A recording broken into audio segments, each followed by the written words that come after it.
Oh, we finally made it. Hey, thanks for hanging in there with us.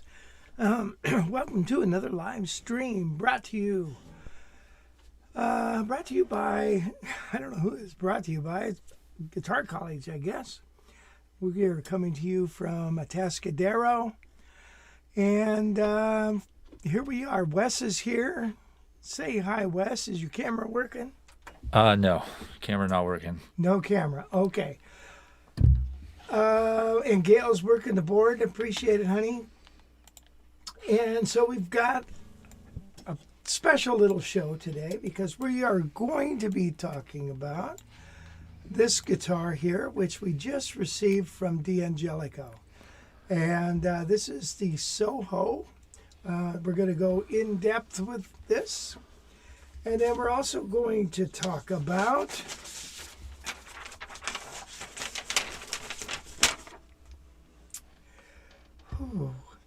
we're going to talk about Christmas. As you know, it's kind of coming up.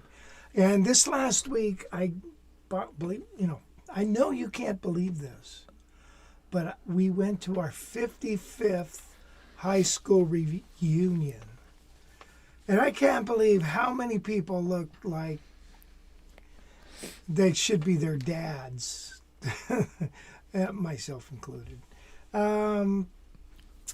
But anyway, that was interesting. It was fun. And then I got to play with my good friend Boyd Cannon's big band at a nightclub, and that was really fun as well. So we're going to talk about that a little bit. Going to also talk about some comping inversions that are 3-note comping inversions that are kind of cool. And that's about it. Wes, do we have anything else planned, do you think? No, but there's a lot of people here. Your camera's black. Oh, bummer. Yeah, Julian's Andrinelli says, Andrianelli says, the best part of the day. Thanks, guys. Tony Frudia is here. Gordon in UK is here. Paul P-Man, what's up, Paul? Ludovic Kirby is here. Good morning, Jazzland. He says Rob Ketterer's in Wisconsin. Rob says that your take on Shadow of Your Smile reminds him of Big Sur. Yeah. That's good. Let's see. Adrian's here. Hey, Adrian. Good to see you. Jacob. How's it going, Jacob? Henriette 2306. Hi from Sweden. How's it going? Wow, thanks for joining us. Thank you. And then Bob Carey in Anaheim. John in South Dakota. How's it going, John? Good to see you guys. Chris Peters from La Mesa. Sorry, I'm trying to get my camera to work here. I forgot my camera this morning. That's the problem here. Is I forgot my camera this morning. Let's see, does it work? Yeah, perfect. Now, which camera are you using? My computer. Yeah. So, Oh. Yep. A little fuzzy. You got, okay, boy. All right. Chris Peters, Mark Larkins. How's it going, Mark? Locke. How's it going? Lachlan's here in Colorado. Jim Rolfe and Kirby are here. Mike Brandenberger from Big D, Dallas. Jazz Daddy's in Austin. Eddie Davis. How's it going, Eddie? He's up in the Bay Area. Hi, Eddie. John Smith. How's it going? Jim Kirby. Pat Evans in Fresno. Hey, Pat. And Butch Bowles. How's it going, Butch? Butchie, baby. Butch is a Jazz Guitar Accelerator guy, chugging right along, learning a bunch of stuff. Oh, he's a great player already. Stan Zeider in New Mexico. How's it going? Anyway, that's your roll call for this morning. Roll call. Okay, sign up, sign in. I don't know. All right, good. So yeah, they sent us this D'Angelico Excel SS Soho a few days ago, and we've been talking about this guitar for a while, over a year. It's been out for about, I would say, a little over a year now. And it was designed by Mark Whitfield. So, So it has to be good. yeah, it's pretty cool. It definitely has the look, for sure. It's got a nice sound, man. Yeah. Real nice sound. Bigger, okay, at the reunion, yeah. Yeah. Shall we get into this guitar now? Yeah. All right, let's do it. So, basically, as you can see, it's a pretty thin guitar, just a hair over an inch. And this is, gosh, I forgot to get the lower bout measurement. What do you think it is, Wes? Well, 15 inch? I don't want to say what I think it is. I want to say what it is. Tell me what it is. I forgot to get that measurement. Hold on here. Hold on, everybody. This is a Harbor Freight, man. $2. It's a great little deal. Let's see what the lower bout on this is. 15 inch. Thank you. And what's the upper bout? Let's see.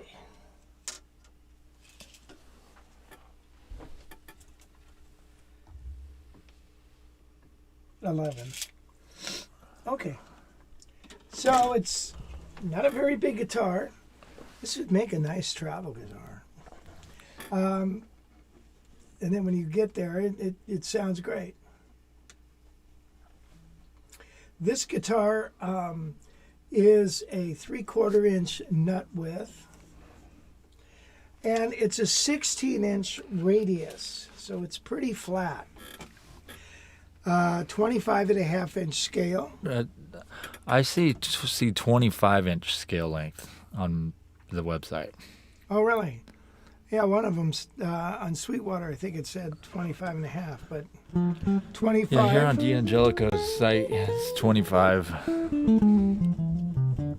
Okay, and the top is a laminate spruce, and it's maple, sides and back, right? I mean, you got that. It's a pretty common combination. You have a maple laminate back, maple and with a walnut stringer. Beautiful tuners. A lot of triple and 5-ply binding, if you can see it all there. It's crazy. These always, D'Angelico's always come with strap locks. And so they give you the other half to this to put on your strap. I should probably start using that. But I got so many guitars, I'd have to put it on so many. It's like, yeah, geez. Ebony fretboard. Let me turn this over. Ebony fretboard, which is very nice. Split block inlays, very pretty. Look at that headstock. Headstock's great. It comes with the tuner. No, it doesn't. So beautiful headstock, stair step cover, and it's got one Kent Armstrong mini humbucker right there. The D'Angelico tailpiece, ebony bridge, ebony knobs that got this fancy little thing there. And this pick guard is really, look at that. Look all the binding along the pick guard. Crazy. Bound F holes. Fretwork on it is excellent. So when I got the guitar, I got it out and I thought, well, played pretty good. It's okay. And then I thought, well, I'm going to put my strings on it, my flat wound strings, and then I got those on and then realized we're going to have to work on the action on this. And so here's what I did. I had to file down this bridge quite a bit. So anyway, it was at the end. They had to, grind down so the thumb wheels could fit in there. Got the bridge all set up so I had a lot more room to lower it down. But I lowered it down. I noticed that the D string was cut a little too deep And so when I get my action as low as it is, and then if one of these is too low, then you got to build it back up, and you build it back up, just a drop of super glue, let it dry, and there you have it. And then, so I had to do that. Adjust the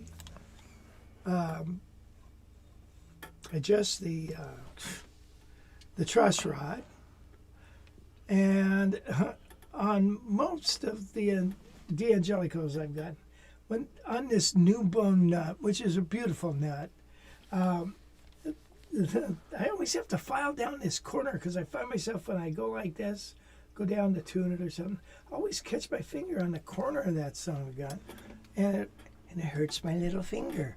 So I have to switch that. So I'm really surprised at how acoustic this guitar is. Let me turn down this volume and check this out.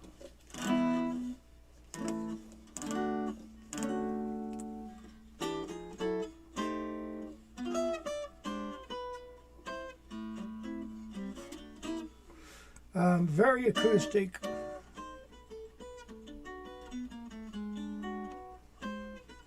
A lot more than I thought it would be. So it is a solid, it is a completely hollow guitar. There is no center block. So it could be prone to feedback. So you got to appreciate it for what it is.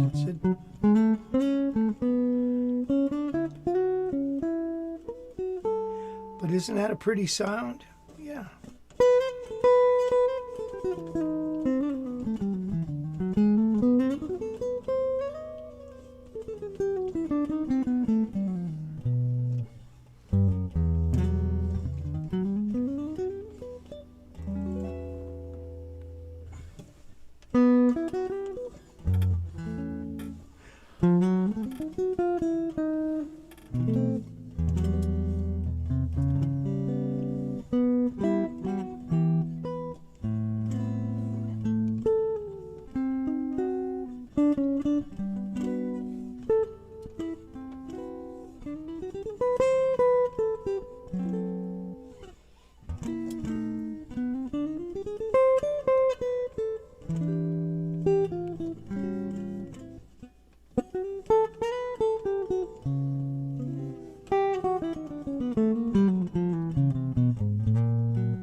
Anyway, it's a nice guitar.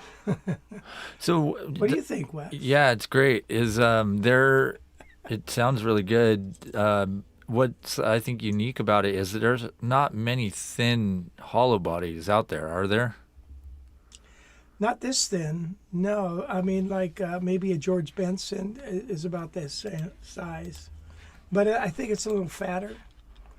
Yeah, there isn't too many thin hollow bodies at all. No, you're right. I mean, what are the Hollowbody Gibsons that are thin? They make like 330 or something like that? Yeah, 330 is thin, and of course, I don't even know if they make those anymore, but their Heritage makes a 530 with the double cutaway, like a 335. So the body is 16-inch, not 15. Let's see, did Eastman make? Eastman made like a ER2 El-Ray that was kind of like that. Not with a floater, though. I think it was a mounted pickup. What else was there? Gibson also makes the Fusion. Now, I don't know if the Howard Roberts Fusion has got a center block or not. I believe it does. Tony.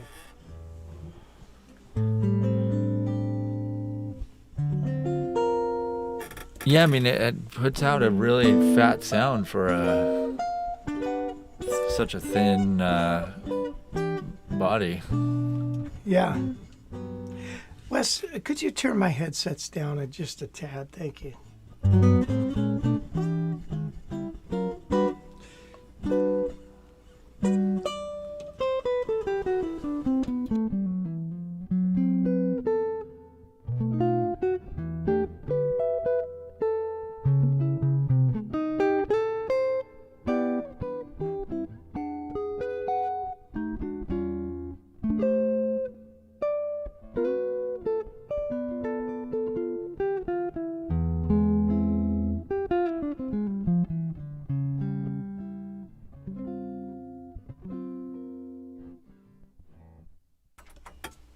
Yeah, nice guitar. Very nice.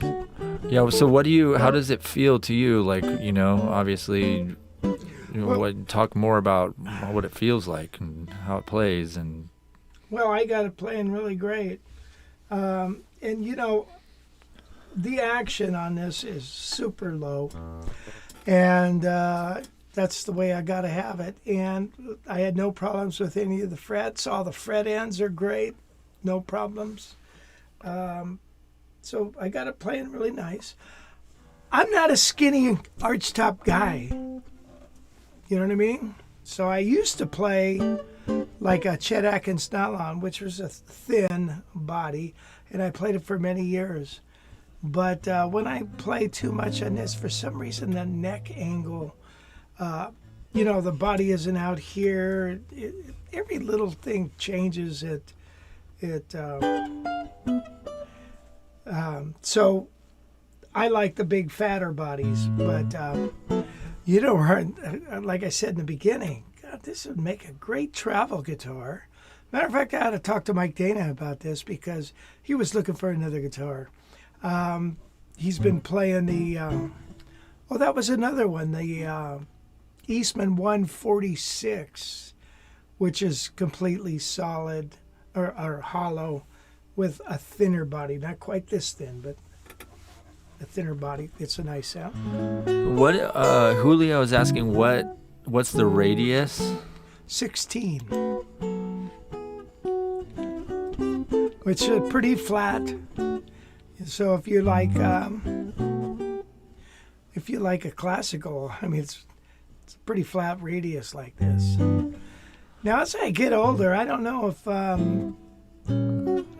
even a 12-inch radius, sometimes I think, man, it should be maybe more like 9. Or I was talking to Tim Lurch about this. He likes those Telecasters. He likes those no-casters, the old early Fenders, because the radius on that is 7.2 or something, So that's a pretty good curve. And you look at your finger, and your finger is curved. Mine is, anyways. So when I bar cross like that, I got no problem. But sometimes I can't get all of the notes because my finger isn't flat. I can't get my finger flat. So weird, huh? How is the neck on that?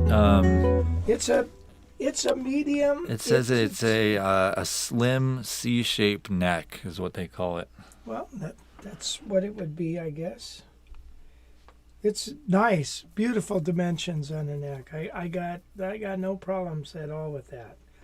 And the finish, to be honest, the finish feels really nice. It almost doesn't feel like a poly finish. So I don't know. Does it say anything about the finish? Hold on. Yeah, not really, no. Finish, gloss is all it says. Yeah, let's put a satin finish on. I guess they do on some. Let's put a flat finish on it. Some of those satin finishes look pretty cool. Yeah, I think they do that on some of those relic things, But yeah, so it's gloss. It's probably a poly finish, but it feels a little different now. Eastman has a finish called True Gloss, which isn't. It used to be lacquer. Now they're going to this new thing, which dries a lot faster. So, but it's not as. It breathes better than a poly finish. Poly finish is on those. The low-line Epiphones and things like that that are really bright and shiny. They're real pretty. They capsulize the guitar in this finish that dries chemically, and so really the top doesn't breathe. Although there's nothing on the other side, but anyway. Does that make sense? Yeah. All right, whereas a lacquer will breathe and crack and fall apart and all that. So it does let the top breathe, and they've been doing lacquer finishes since they were making violins, so. Now, Hofner did, for a while, they did a hand-rubbed finish, which was very interesting. It was very light, hand done. It almost didn't look like there were any finish on it at all. So rather interesting. So anyway.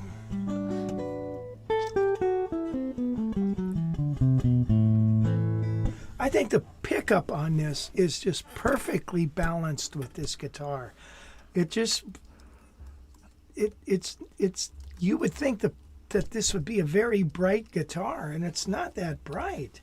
I mean, this pot, okay, here it is everything wide open. Down here we got notes that sound like a bell.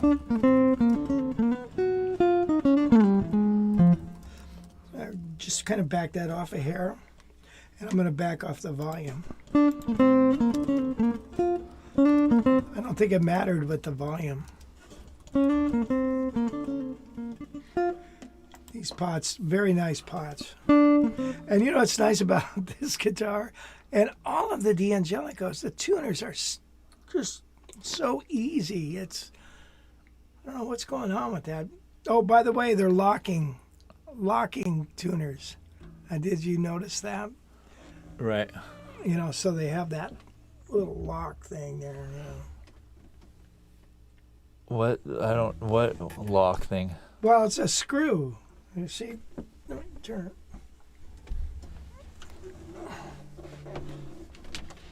See this right here? It's got this. You put the string through it, and then you just it holds down that string, so you don't have to put 100 winds on here. You just actually only just really need to just put the string through, go like that, and then tune it up. You're done. I just don't trust those, so I always. Wait, how does that work? I don't get that. Well, the when you put your string through the thing here, there's a little post that comes up when you turn this, and it squishes that string tight, so you don't have to wind it. Huh. So when you go to change strings, all you do is unloosen that, they come right off. It's pretty cool. Locking. They make the guitar heavier on the which I don't care, on the headstock, but this is it's not. I don't. Well, yeah, they all do that, but I don't find that a problem at all. So it's a very nice, well-designed guitar. Way to go, Mark. Yeah, and it's beautiful. And I love this finish. I was thinking, when they said they were going to send this one, I thought for sure it'd be a red one. But I love this color. It just seems so, it's that sunburst color, very warm. I like the warm feeling. On my camera, it looks redder than, or on my monitor here, than in person. It's brown. It's not red. What does it look like on your monitor? Well, none of these monitors are good reference points. I'll tell you that right now. Your computer screen is way off color, and my TV over here is even worse. So yeah, who knows what people are seeing? I mean, it definitely looks brown on the stream itself. Good. Yeah. But yeah, maybe we should play a tune on it. Okay, shall we play another tune? Yeah. Let's see. Jasper says, speaking of D'Angelico, can anyone tell me the whole idea of this little nut on the top of some D'Angelico archtops? Does it have a function or not? No, it has no function. On the more curved one, and it's got that little, looks like the top of a lampshade thing, kind of thing. Yeah, isn't it like supposed to be the top of like the Empire State Building or something like that? Some building? I don't know. Let's see. I had scheduled to play Shiny Stockings, and I'm like, I haven't played this in 2 years. Great. Maybe we ought not do that. Yeah, that's a good call. We probably should not do that. Probably go with something that you've played in the last year or so. Okay. I'm looking at it, and I'm hungry, but not really. Here we go. How about Softly as the Morning Sunrise, or somebody had requested, I think it was last week, Summer Samba. Let's play that. That's easy going. Here we go.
Yeah, it's pretty solid.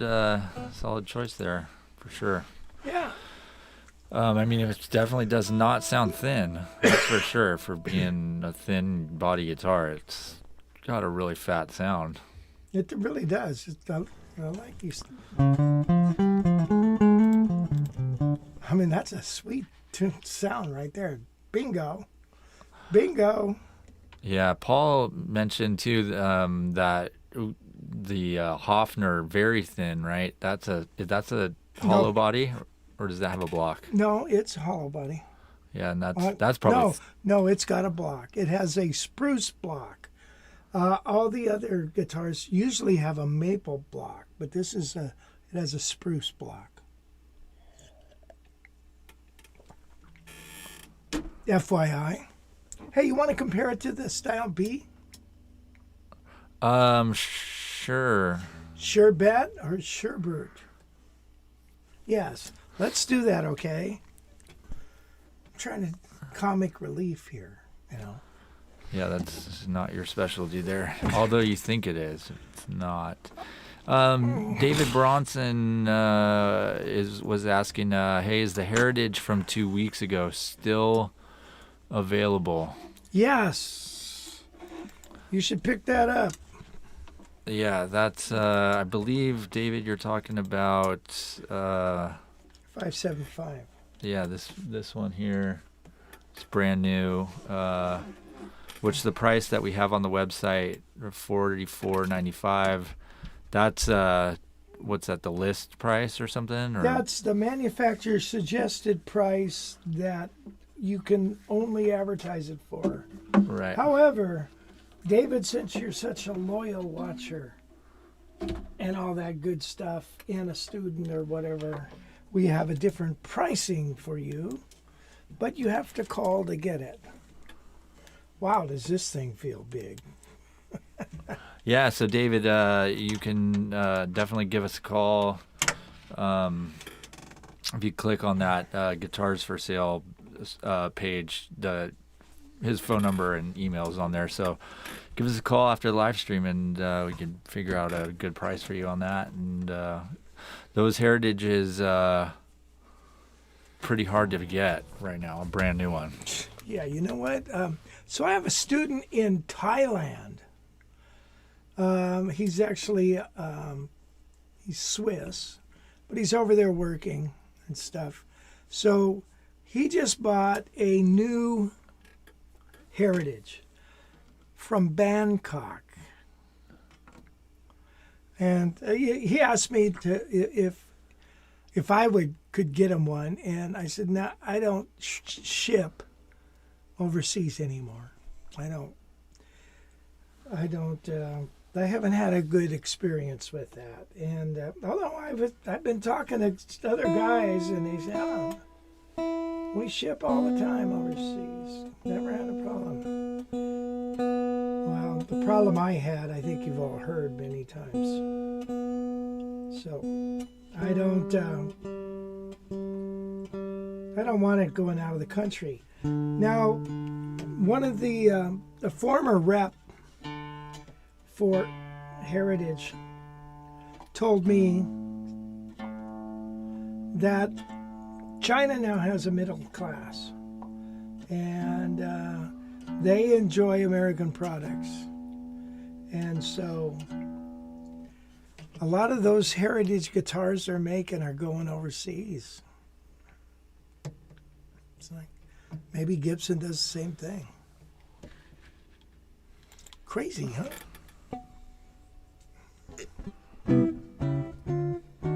All right, so now here is this. We're talking, I think this was 17-inch, and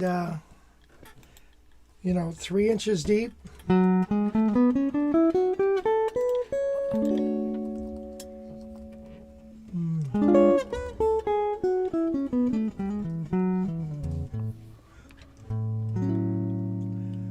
So yeah.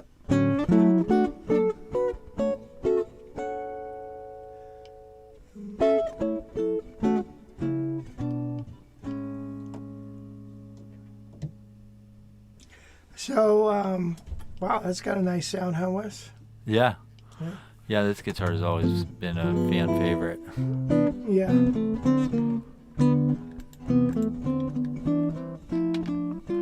Do you think does it sound fatter than the I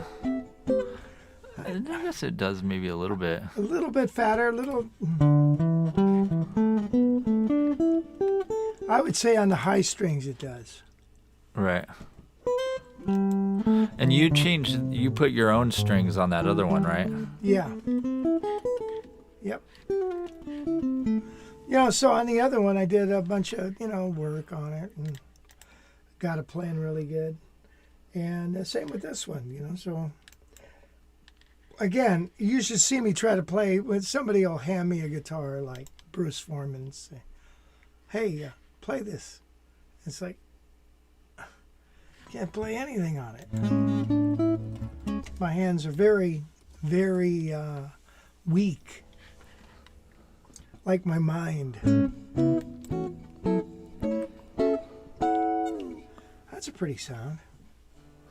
Guild makes this thin hollow body here too. This T50. Have you played one of those? Oh, it's called the T50? Yeah. Yeah. That's, we have the X, well, that's not thin, the X50. No, I have never played that. Yeah, it's thin, but it's a hollow body though. So pretty good price for that. Now it's a P90 on there too. Mm-hmm. So anyway, they're out there. Now that particular one doesn't have a cutaway, does it? It's some people, that's a turn off for some people right away. You gotta, if you don't have a cutaway, it's like.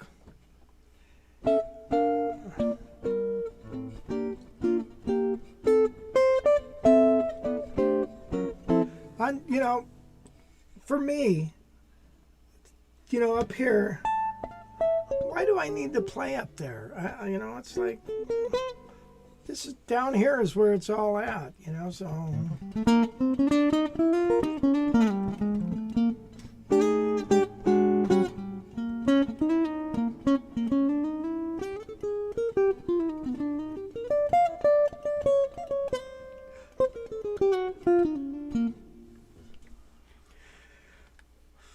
Anyway, I like the sound of this guy. I like the sound of both. So what are we going to do with these guitars, Wes? Now, you took home that Premier one, didn't you? You like that so much. And I think we sold the Excel one. Well, we're gonna do more videos with the Soho that we just got, and the one that you have there, the Style B, is for sale.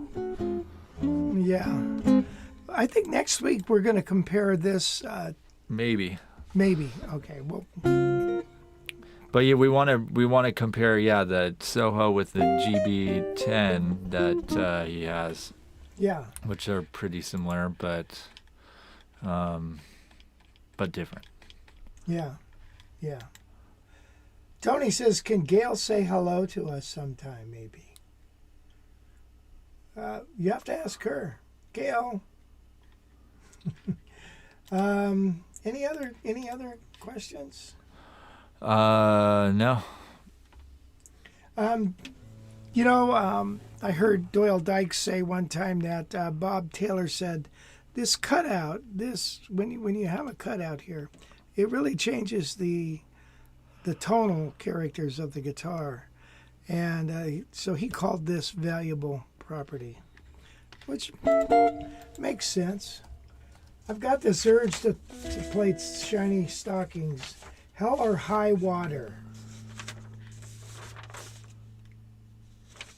That's funny. I have 25.5-inch scale on that other one, but you said it's 25. Yeah, according to the D'Angelico website. And the other guitar he had, the Kent Arm Jazzy Joe Floating Mini Humbucker. Voiced explicitly for archtop guitars. So Jasper, this is the Excel Style B. Yeah, style. They have the Excel EXL1 and the Excel Style B. And the Style B has the de-arming pickup. Right on. Mark is requesting Girl from Ipanema. All right. Before we do that, I'm going to play a little fingerstyle tune on his, because I've been meaning to play this song for a long time. And it's been on the list, and we never play it. And I love this song. Gershwin. We'll see what happens here.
Yeah, that's that guitar really does sound great.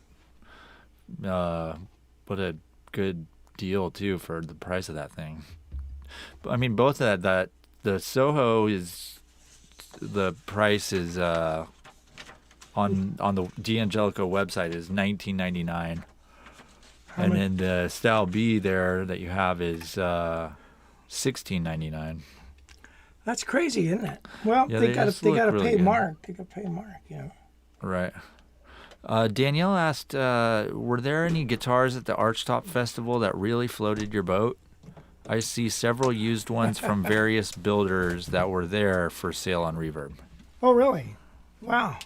Well, why don't you could answer some of that question, especially. Well, I mean, I didn't really play many of the Archtops. I don't play jazz, so Well, I can't really answer that question. But I mean, no doubt that, yeah, I think, you know, those guitars there, I don't think there was a lot of people buying those guitars. I think maybe a few like Eastmans sold. Probably, I would imagine, were the Frank Vignola model Eastmans were probably the best selling thing there. But yeah, I mean, certainly they're beautiful. But yeah, I don't know that I didn't play any of them, but I've got some videos on a couple of them, and yeah, so we'll be putting those out soon, and yeah. Hey, Wes, what about? Could you go to Reverb and let's check this out? Because, all right, some of the ones that stood out to me: Tyler Wells, Tad Brown, Sontag, Stefan. That's an affordable handmade guitar, man. Well, what do you want me to look for? Look for any of those and see. What's the name of Tyler's guitars? LHT. Yeah, see if there's any on there.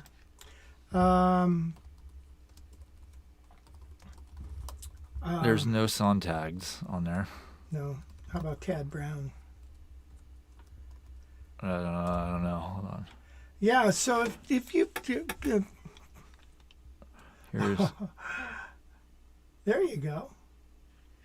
Wow. yeah, that's really cool. Isn't that cool? And I'm starting to go with the philosophy that handmade guitars like this do hold their value and do have a demand for them. Sometimes, it used to be, if you bought a handmade guitar to your specs, especially, nobody else is going to want it. But that has really changed, that perspective. I don't think that's true anymore. This guitar right here, this was the guy next to us from Quebec. That's a pretty good price. I mean, I think he was selling the new ones were around 14. Yeah. At the show, and I mean, this thing is super cool. Some of these guitars, he cut the wood from his own property and stuff. Yeah, and that's cool. the one that's got the adjustable neck that goes up and down. This particular one, I don't think has that. Does that? That's okay. Yeah, but he is the one that. Yeah, this has a regular. Look at the wood on that. Yeah, isn't that beautiful? But 62 for that, that's not a bad price. No, I mean, not at all. For look at that neck on that thing. It's just absolutely crazy. Yeah, he was a super nice guy. And, yeah, he's passionate about his guitars. Yeah. He was, yeah. Had the most people playing them. That's true. That's true. But yeah. Let's see. I hadn't. Yeah, let's see. Yeah, there was. Here's a Tad Brown. Yeah, yeah. It's got those trippy F holes. Right. Yeah, nice with the Charlie Christian. A lot of Charlie Christian pickups popping up now. I think Bruce Foreman started something playing that Barney Kessel, and a lot of people are wanting those now.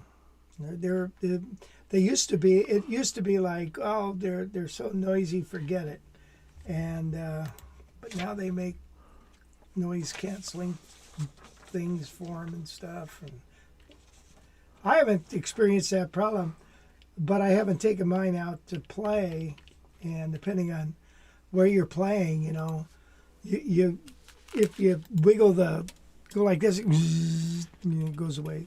It's kind of funny. Yes. Yeah. Wonder if any others on there? No, not really. Not that I could really find. How about Megan Wells? I forget what did she call those? Megan Wells guitar? I don't know. Yeah, it's nothing on there. Yeah. Okay, yeah. Now Butch says, I own 3 Anderson archtops. They're all very nice, and I certainly want to support luthiers. However, some parts are unique to the builder and not available anymore. Interesting. Some parts. Wow. Well, that's a trip. Oh, the Darcy Blade guitar on Reverb. Yeah, there you go. Now, they were there. Weren't they there? Yeah. Yeah, maybe you could find that. Let's take a look at that.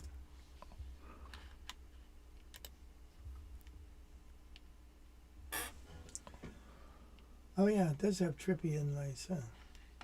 Yeah, That's a beautiful guitar. That is gorgeous. Yeah, that's cool. That's a floating pickup, right? I don't know. It's hard to tell. You know what's a trip is. I'm guessing it is though. Yeah. Yeah, price of L5s, price of anything. Eagles, Heritage Eagles. They're expensive, very expensive, and so you start looking at these custom guitars and think, wow, these aren't so bad. Yeah, look at those. I like those fret inlays. Yeah. Now, are they going to come to our show? I don't know if he is. He's because he's in New York, so it's kind of a trek for him to bring a bunch of his guitars. So I can doubt always it. ship them to us. Of course, who wants to ship those? God dang it! Yeah, who wants to ship a beautiful guitar like that? Right. You got to be nuts. I sold the Guild Artist Award and to a friend of mine down in Thousand Oaks, and we were going to ship it, and then we decided to go to the class reunion and play with that gig, and so I brought him the guitar, and it's so much more,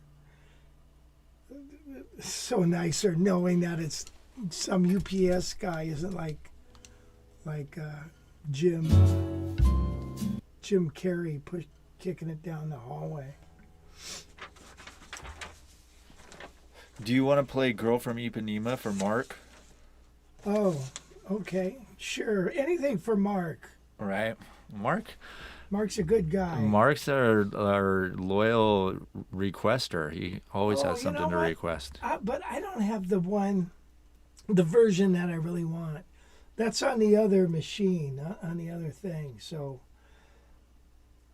hey, Gail, you know that little MP3 player? It's somewhere in there. Here, I got to go in there and get my battery charger for my All right, laptop. you go in. I'll play a tune, okay? Yeah. I'll play Shiny Stockings. Let's see if it... Oh. 1, 2, 3.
Chris, huh?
Lachlan, thanks for the tip, man. Appreciate it, buddy.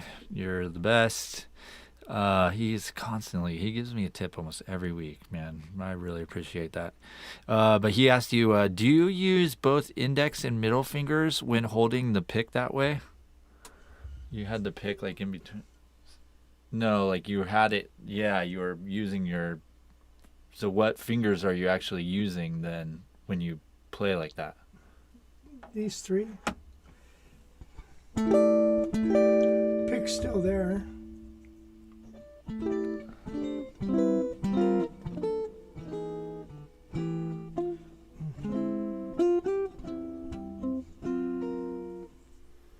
Huh. Yeah. So yeah, just kind of snug that pick in there. Let's see. Don Boudreau, hey Don, good to see you, man. Don, what's happening, man? He said, I heard the Beatles Yesterday was the most covered song in history, and Ipanema was second. Oh, really? I believe that.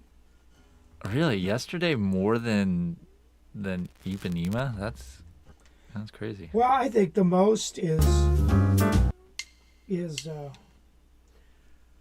White Christmas.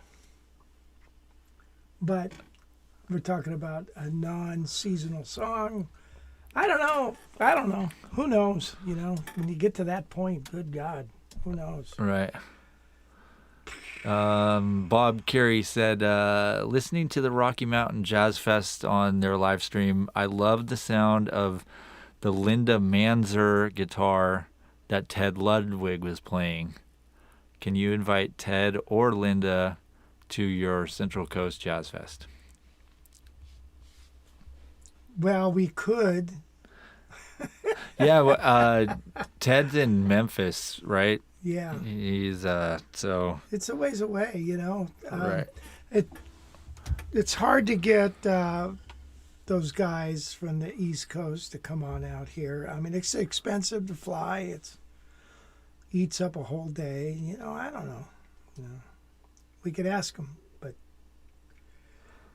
I wouldn't count on it. Yeah, but I don't know where Linda Manzer is. I don't either. But that's interesting. I'll have to look her up and send her an email. Let's see. Danielle said there's a very nice acoustic Manzer archtop on Reverb right now. Nice blonde wedge. Let's see. What else? Gordon says, have you taken up modeling, Wes? The soft focus camera is giving you that on point look. Yeah, I have. Yeah, no.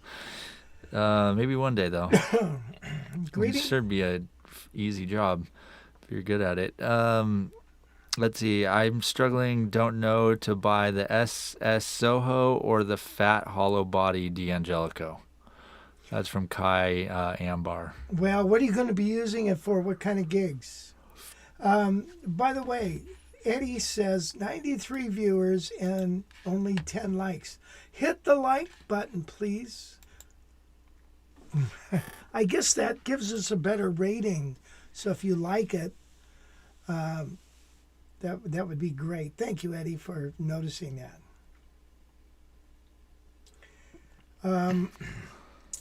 Anyway, what were you gonna do? Well, Kai Ambar is from Chiapas, Mexico, and he is studying jazz in college. So he will probably, I would imagine, be playing that guitar with his college jazz band. Really? So that being said, yeah. Feedback is going to probably affect both of them. People see and people see with their ears. No, people hear with their eyes. When you got a jazz guitar, oh, he's a jazz guitar player. Don't show up with a big band gig with a Strat, even though you can make it work and it sounds good, but don't do that. So I would say what you want is a fat one. That's my guess. Wouldn't you say, Wes? I mean, do you think that the Style B would feedback more or less than the Soho? Well, I don't know. I don't know. So I did this big band gig, and I brought my Tal Farlow. And the reason I brought it, a couple of reasons. Number one, the Tal Farlow is a laminate top, doesn't feed back as easily as, say, an L5 or the L4. And luckily I did, because I'm sitting right next to the bass. So the bass is cranked. And the piano player's amp is really in front of me. It was really tight. And so anyway, but I didn't have any feedback issues. So, which was nice. Now, a different guitar might have had that. So you always want to have your amp and a bass amp or anything that puts out a lot of sound on this side of you. So it's not slamming in the back of the guitar, making the low string, woof, woof. So that's number one. So no matter what you play, that you got to do that. I think, both would feedback. I think the Soho would cut through a big band maybe a little better than this when you go to solo or something. So that's a very good question, and I don't know. There's more than just the sound of the guitar. You got to pick it up and see how it feels to you, because if it doesn't feel right, it's a struggle. So if you're used to Telecasters and Les Pauls, get the Soho. If you're used to 335s and things like that, it's not a big adjustment to get this or the XL1 with the cutaway. One thing too about the Soho is that it comes with a gig bag. Oh, yeah. It does not have a hard shell case, whereas this Style B here has a really nice hard case. Yeah. So, I mean, that's something for sure. Yeah. If you're going to be, especially a college guy, carrying that thing around everywhere on a bus or whatever, I would probably want a hard case. Not that you couldn't buy a hard case for the Soho, but it would be extra. The gig bag's nice. It is a nice bag, but it's solid for sure. It's not just like a little cheesy bag. It's a soft kind of case, but it's got some support. Yeah, it's a nice bag for sure. But I don't know. Then like the acoustic guitar that I just got that Yamaha thing. You love that. I love that case. case. That And case it's a is soft case, but soft. it's got a lot of support. a lot of support, and it just really makes that guitar just seem super protected. In other words, you don't want to jump on the case, Right. but you don't have to worry about bumping into somebody or a chair or whatever. It's not going to hurt the guitar. Let's see. Butch asked, have you ever covered the topic of nail care for fingerstyle? As he has aged, his nails have become brittle, so he doesn't do fingerstyle as much. I see. Yeah, well, okay, I went through the gamut of where we used to live. I always grew my fingernails out, but we also did, like you, Butch, you know, Butch has, 5 acres, I think, in Oregon, and you got to take care of it. You don't have to manicure it, but you got to take care of your property. And so you're doing a lot of work like that. And so I would invariably break a nail, especially before I go to a gig or something. You want to get some things done around the yard or whatever, and you end up breaking a nail. It's like crap. So then I went to acrylics.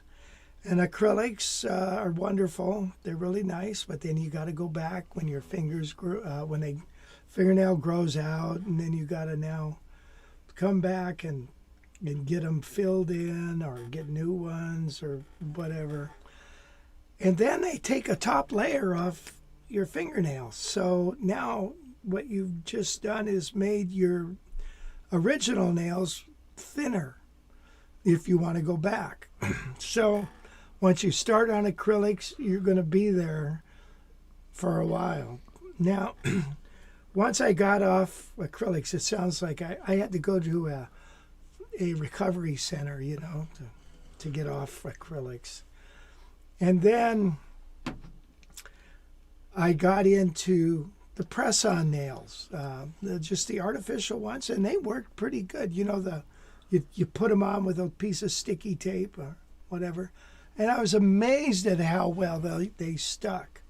Even taking showers and all that, they'd stay on for a couple of weeks, and so that was good. And so it does allow your nails now to grow back a little bit better without having, when you take off the tape, it doesn't take a layer of nails. So just letting them grow out. I also started taking a lot of biotin and what's the other thing that's good for nails? Glucosamine, that kind of stuff. Protein, take a lot of that stuff. And now my nails have really gotten hard. So I'm happy about that. Now, some guys don't even use nails. They use just their fingertips. Joe Pass, you look at him.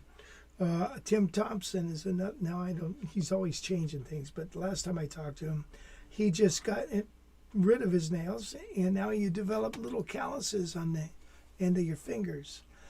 But you got to keep it up. Can't just, it takes a while to get. And then there you have it. Ted Green was the same way. He didn't have big, long nails. It makes a difference, I think, on nylon strings, especially. Nylon strings. So, yeah, collagen. So that's my spiel on the nails. Avoid acrylics. If you want to use an artificial nail, then just get those press-on ones. You can get them off of a beauty supply store or Kmart. Kmart? I don't know that there's any Kmarts. Oh, Walmart, yeah. Or I did. Amazon. I saw an article today, or not today, but this week, that said Kmart actually shut down its last remaining store like this week. Really? Somewhere on the East Coast, yeah. God, they were big stuff. There's a whole documentary about Kmart. It's very interesting. Yeah. Vassos asked, those D'Angelicos sound amazing. How does that one sound acoustically? Oh, how does this sound acoustically? Yeah.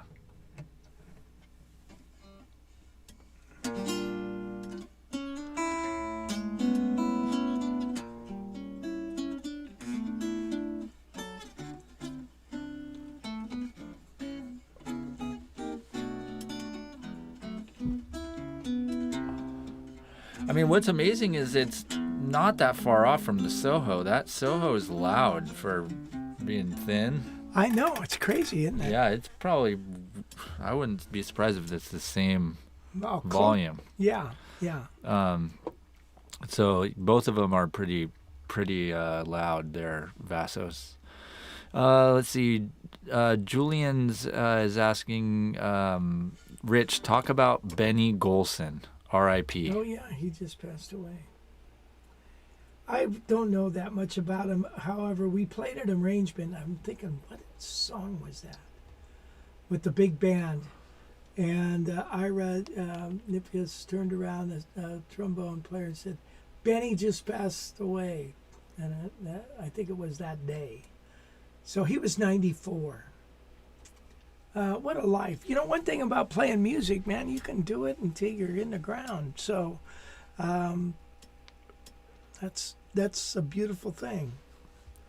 So Benny is really has a firm hold in the history of jazz. So, I'm no authority on him at all. But anyway. And then Don asked, is there a way to use a separate EQ to control bass woofy feedback? I don't know. You know, it's got that low frequency. I suppose if you had a graphic EQ, you could knock it out. I don't know what it is. I just don't have that problem. For some reason, I used to have it a long time ago with my 175. And I personally think it's from playing out of Fender amps and not knowing how to dial in a tone. You gotta, if you play in a Fender amp and you use a Fender guitar, generally you plug it in, you turn everything to 8, you know, and then you kind of work from there. If you plug one of these in, you put it on 1 and work from there. All the tone controls to 1, and then work from there, because you don't need those. If you turn up that bass, all it's going to do is just feedback like crazy. It might sound pretty on some things, but it's generally not good. So depending on what amp you have. So I haven't really had a feedback issue in I don't know when, you know. So again, it's probably the amps I play. I use the Quilter with an 8-inch speaker, or I might use this Hendrickson with a 10-inch. And I put it on this side of me. And I stay away from the bass player.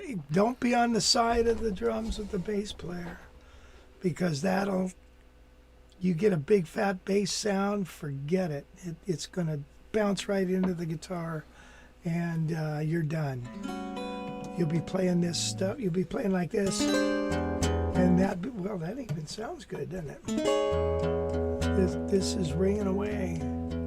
Oh, yeah, you are. Which always sounds good.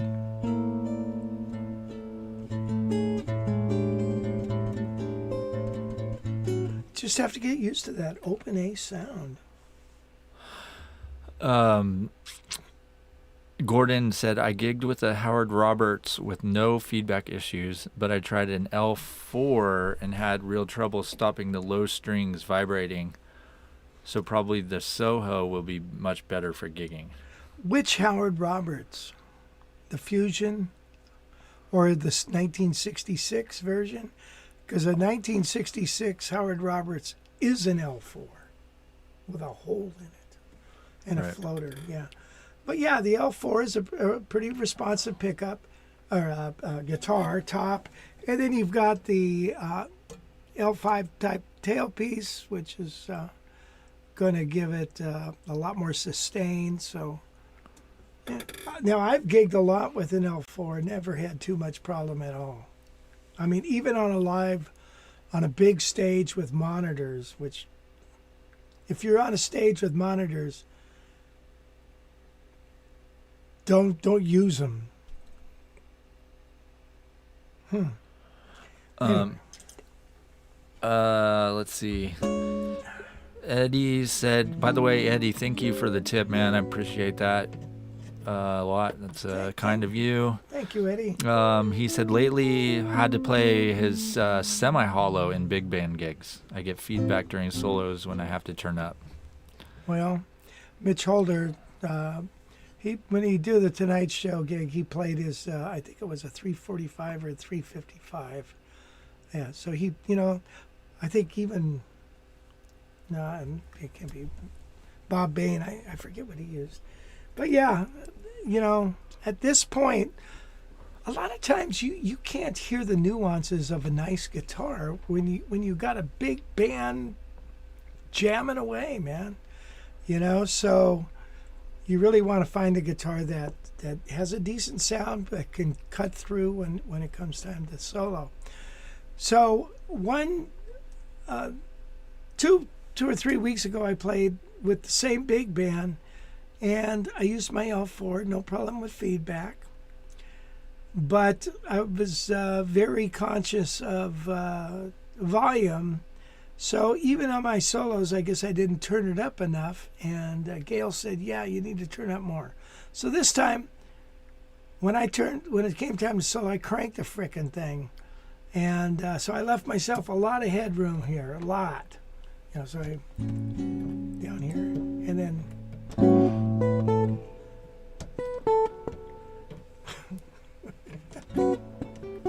so I left myself a lot of headroom, and it came through quite nicely. And that was with the Fender Deluxe.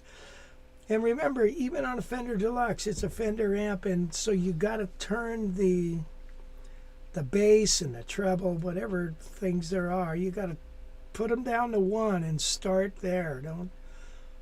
Don't think it's like like we used to do in the olden days when you had a Tele or a Strat or a Jaguar. You get that big fat sound out of that amp.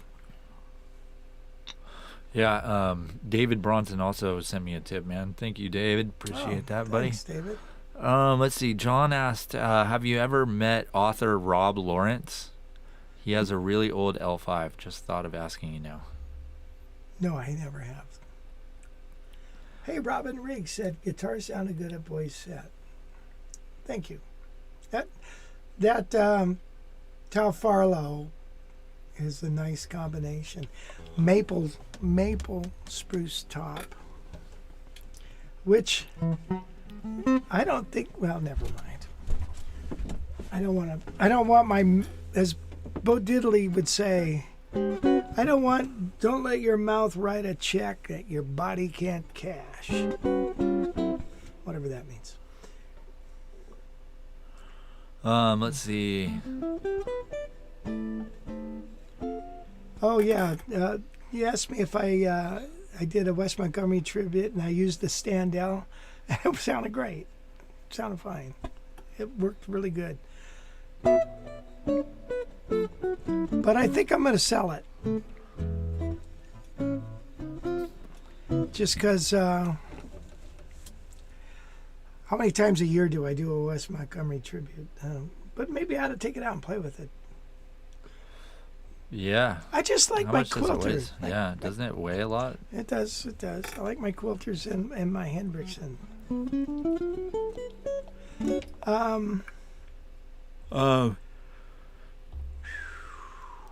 Kai asked, can we use fret blocks for feedback issues? Fret? You mean F-hole? F-hole stuffers, probably. Right. Yeah. That'll do it. That'll help. Now, what is it called? Doug's plugs? I don't know if he does that anymore, making plugs that fit in there. Some people put a piece of tape over the hole. Maybe that might help if you got things going on. So Yeah. I don't know. Danielle says, I find my Henriksen Bud 6 will really cause a snare to buzz if the drummer is not playing the kit. Hey, what was that? My Henriksen Bud 6 will really cause a snare to buzz if the drummer is not playing the kit. Oh, yeah. Yeah, anything close to that snare drum, depending on how loose those snares are, make it buzz all over the place. It drives me nuts. So you got to get away. You got to put your amp away from it. You don't want your amp close to the drums. In which case, depending on where you're standing, right? So you got to take a few of these things into consideration. You want to be away from the bass player. So you probably want to be. The bass player always likes to be on the hi-hat side. So you be on the other side, and you put your amp on the other side of you, over here. So you got bass, drums, you sitting, your amp. So get it as far away from that snare drum as you can. Point it then kind of across the stage, if you will. And then you might be better off. Yeah, and then Gordon said his the Howard Roberts he had mentioned is a 74 with a oval hole. Oh, it's a Gibson. A Gibson. Well, it's a laminate top. That's off a 175 platform. So the other one, the Epiphone ones are based off an L4 platform. Yeah, I don't know what to tell you about that, the L4, but whatever. I don't know, I guess got to figure it out. Yeah. Again, have your guitar kind of flat, don't have a lot of notes boosted. Number one, if you have this really bassy and you're playing with these notes here, you're in the bass player's turf, and it's just muddy as can be. So you're better off don't even play in those. You don't roll off that bass. So some guys would weave a piece of leather in between the strings here. Maybe that might help. Also up here. I don't know if that helps or not. And then there's the George Van Epps thing that would fit on your truss rod cover and then come over and just lay on the strings with a piece of rubber that wouldn't let the string open go, but it still could.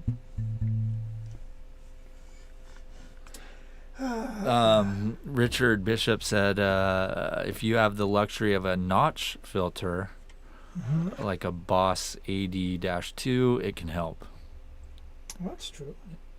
Hey, let's move on about this, and let's move on to a couple inversions. Here's a couple of perversions I like to play. And just 3-note chords, and let me see if you like them. So these are good for playing that Freddie Green thing. And it goes like this. If I've got an A7, look like this. And now if I put the 7 in the bass, I get this.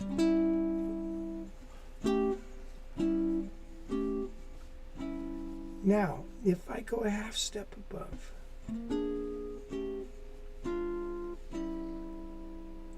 okay. Now the next inversion I like to play is this chord. So far we have.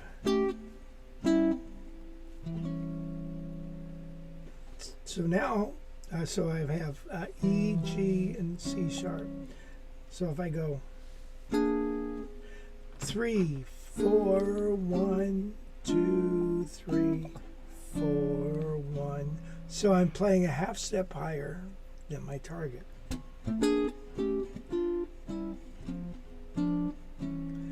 And then the next one after this is this chord, a ninth, and then so play that a half step higher.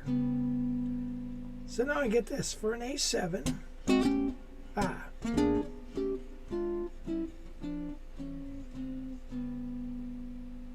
Isn't that cool?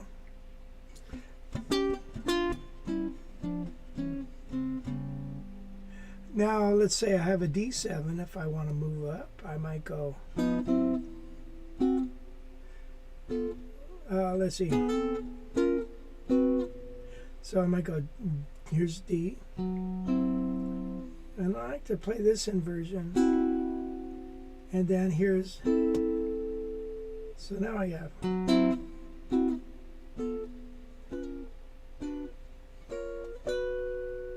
Something like that. So.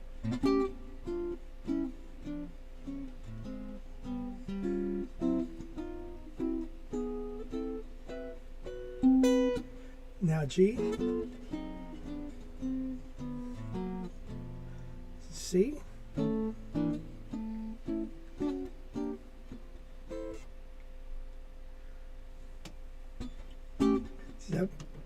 Does that intrigue you?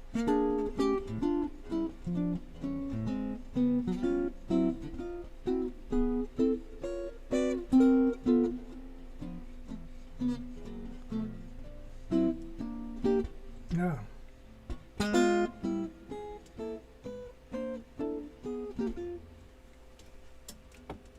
Anyway, there's a short little lesson on inversions for comping. And I have a whole ton of them for the tune in a mellow tone. And I think Gail has put that in the description. So far, if we talk about the Jazz Fest real quick before we end this thing, let's talk about, we just got confirmation that Bill Silverman with his Eldorado straps is going to be there. Greg DeLauro with all of his custom guitar parts that he got from the Kalamazoo guy, gal that did all the engraving. Maud, what is her last name? Anyway, he's got all these parts, beautiful like L5 tailpieces and Super 400s and tuners and just gorgeous parts. And a few guitars and stuff. He's going to be here. He's quite a fella. He was a rep for Gibson for, 20 years, and then for Heritage for another 20. So he spent a lot of his adult life. And he's also a fine player, too. So, working with high-end guitars. So he's going to be there. Tyler Wells is going to be there, I think, right? Yeah. Who else as far as exhibitors? Otto D'Ambrosio is going to be there. Yeah, and he designs that El Rey, as well as his own brand, El Rey for Eastman. Very knowledgeable guy. Yeah. And then, we got to make some calls, man. Yeah, we do. And then we'll nail down these. So we're getting there. We're getting there a little bit. Okay, well, that's about it for that, I guess. You want to make sure you want to get to the website that Wes was showing and book your room through the website. And you can also buy your ticket. And you want to get your ticket now while they're a little cheaper. But don't go through to the hotel direct because they want a fortune for it for some reason. So get your things, get all ready, get it on the calendar. You're going to have a wonderful time. Yep. It's going to be bigger and better than last year, for sure. Yeah. It'll be, and it's just downright fun. Yep. Okay, Girl from Ipanema. Let's play that for Dawn. I'm sorry. It's from Mark, Oh, Mark. Okay. but I'm sure Dawn wants to hear it too. I do it as a samba.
Okay, there it is. Well,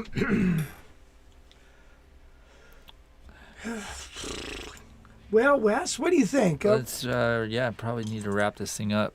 Okay, well, Yeah, Cool Cat says Central Coast Jazz Guitar Fest. What a lineup! Wow, and that was just last year. This year's lineup is going to be even better. Cool Cat. So get out here and hang out with us. absolutely. You'll have a wonderful time.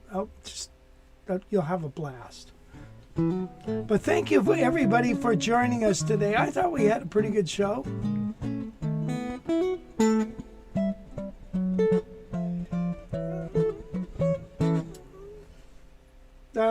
If you're interested in this guide, let me know.